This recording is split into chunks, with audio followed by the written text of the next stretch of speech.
Welcome to Picardcast. As always, I'm your host, Brooke, and with me is my co-hostess with the mostest, Rebecca! Hello! How are you? I'm good. How's everything out on your spaceport, or whatever? Well, your outpost. My outpost is very lonely.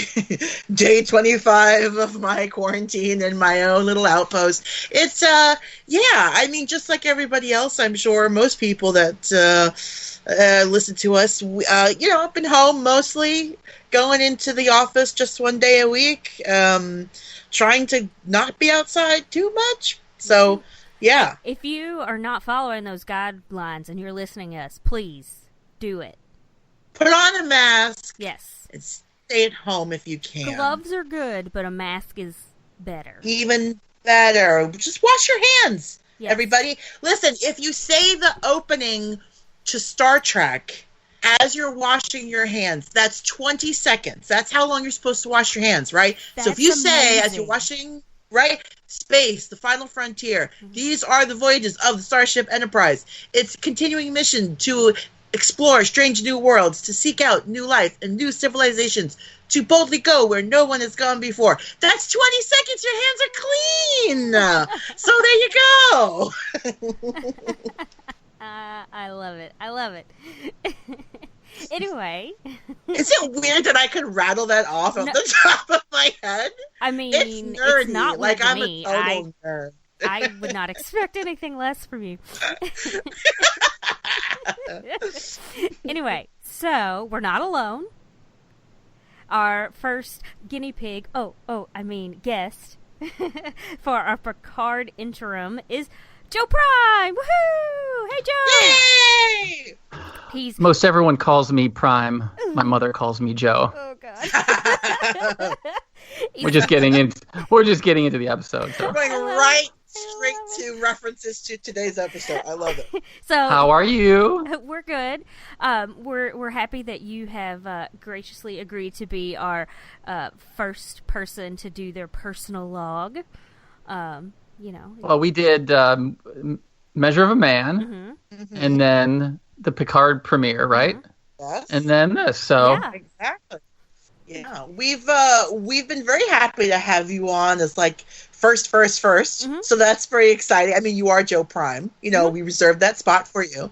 But yeah, like I'm excited to start these personal log episodes. I think this is going to be so much fun. Yeah, and if you haven't seen our post or maybe didn't hear our last episode or quite understand, since I ramble sometimes, we are allowing the guests to pick their favorite episodes and review them with us, and they get to tell us what they like about it. And so that's why Joe's here. So if you could tell us what episode you picked and maybe a little bit of why you like it, because then we'll go into whenever we get to parts you like, you can talk about. Well, that. there's so many episodes, and I know some of them have been done before on the show, but we're at the 30th anniversary of yesterday's Enterprise, and for a lot of people, this ranks right up there with Best of Both Worlds and the kind of the best of the series. Season 3 had so many good episodes, and I just always love alternate timeline stuff. Okay, no matter what it is, I don't care if it's about World War II, if it's about the future, it's about whatever. I love that, and the way they pulled off this episode. And then if you read, and we'll talk about some of the of it getting to where it became an actual script, it was very unconventional, and you would have thought that it would be one of the worst episodes based on how it came to become a teleplay. But it turns out to be one of the best, and you get Tasha Yar back, which everybody wanted, and it's just so much good stuff. Wait, she died? I'm just kidding. What I was thinking was when you were saying that how much you enjoy the alternate timeline stuff. I mean, this is really like a what if story.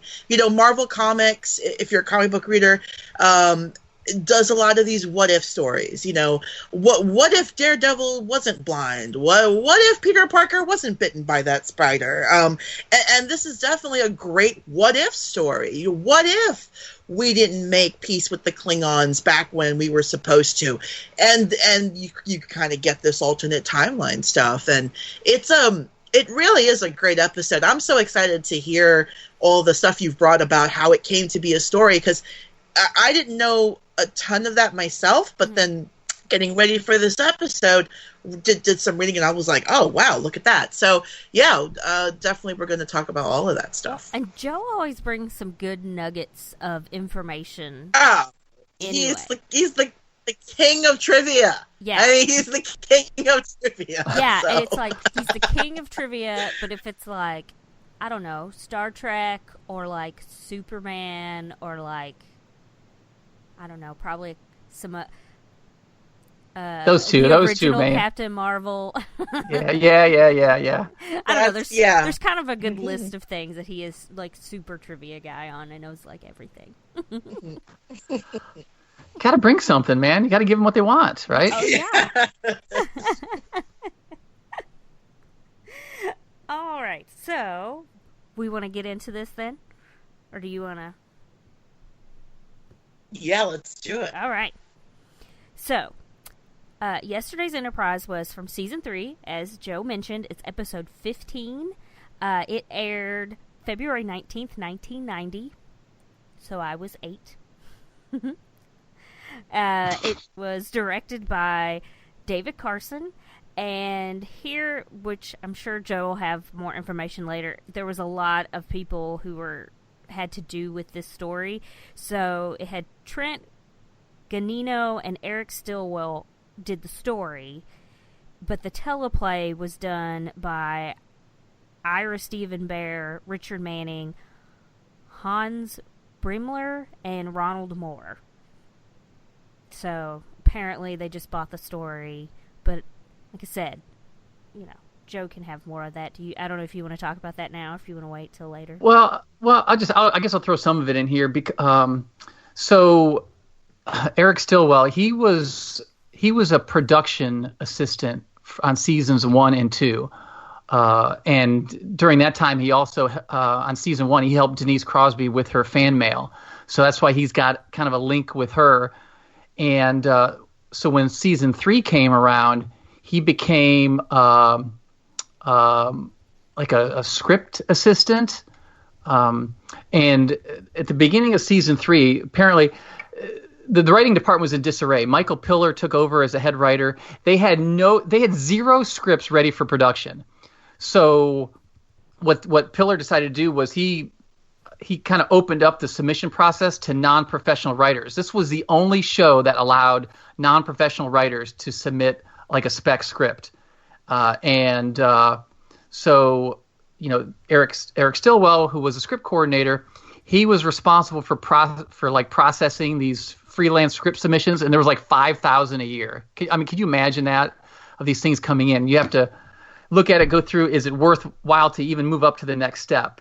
So Trent Janino, he submitted that spec script in early '89, which was about an Enterprise from the past, but it had a lot of elements that were not even used in the episode that we know.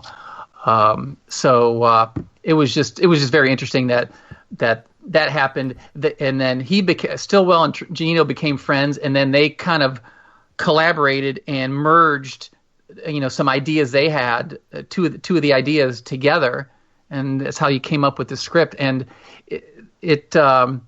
their final proposal for the script was in end of October of '89, and in 3 months it went into production. They had to write it. The writers, the professional writers who took over the script to make the teleplay, they were pissed because they had to do it. It was either over Thanksgiving or Christmas. No, it was over Thanksgiving. So they wrote it in 3 days over Thanksgiving of '89. That's crazy. 3 days? Yeah, they 3 wrote days. It in 3 Well, because the other aspect of it is because they needed to use Whoopi Goldberg and Denise Crosby, and they were only available together right before Christmas '89. Oh. So this has all the elements of something that to be a train wreck, and it just wow. Anytime you see, like when you see multiple writers and multiple this, and usually it's not good, and this is just one of those that it just all came together, and became one of the highest rated episodes of the series. Well, I had also read that one of the guys who wrote the story, basically, I think to your point about how he had worked with Denise Crosby previously, I had read an anecdote that he ran into her at a con or something, and basically nobody was happy with how she left the series. I mean, it's a meaningless death. Her death is completely mean. It's not like she dies and in the process of her death she saves Troy or she saves the ship or, she sacrifices her life so that someone else can live. It's completely meaningless. And basically... The robot got to sacrifice his life, and she didn't. Yes. I mean, exactly. That was much later. Yes. No, exactly. You're absolutely right. And so...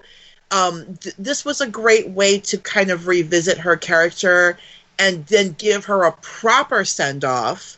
And then, of course, spoilers, I guess, if you've never watched past this episode of Star Trek, her daughter shows up, so it's that is all a result of this.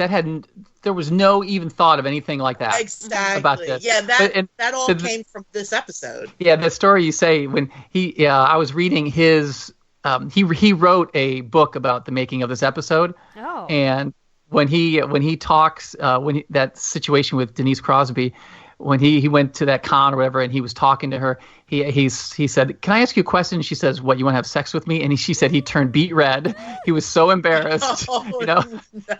He was joking with him, and then basically it was like they had the same. She's like, "You need to write me into an episode, or they need to write me into an episode." And he's like, "We're actually working on something like that," and she was all for it. So it's kind of cool. Interesting.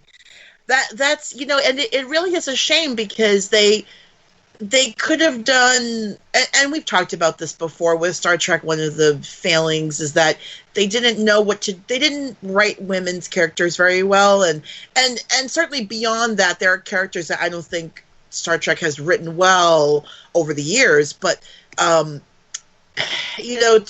her credit, Denise Crosby was like, I did what I could with what they gave me, and all I did was say hailing frequencies open, and even when we had a chance to see her be like really tough and awesome, we didn't get that. And so this episode is a great way to revisit that character in this wartime timeline that we're introduced to. And there's so much wonky stuff about this episode, too. Like, I definitely want to talk about the relationship between Picard and Riker in this episode. Yes. In the alternate timeline. It is, like, noticeably chilly. And it's wild. And I'm just like... And we'll talk about it when we get there. I'm jumping ahead here, so I'm sorry. We're jumping ahead.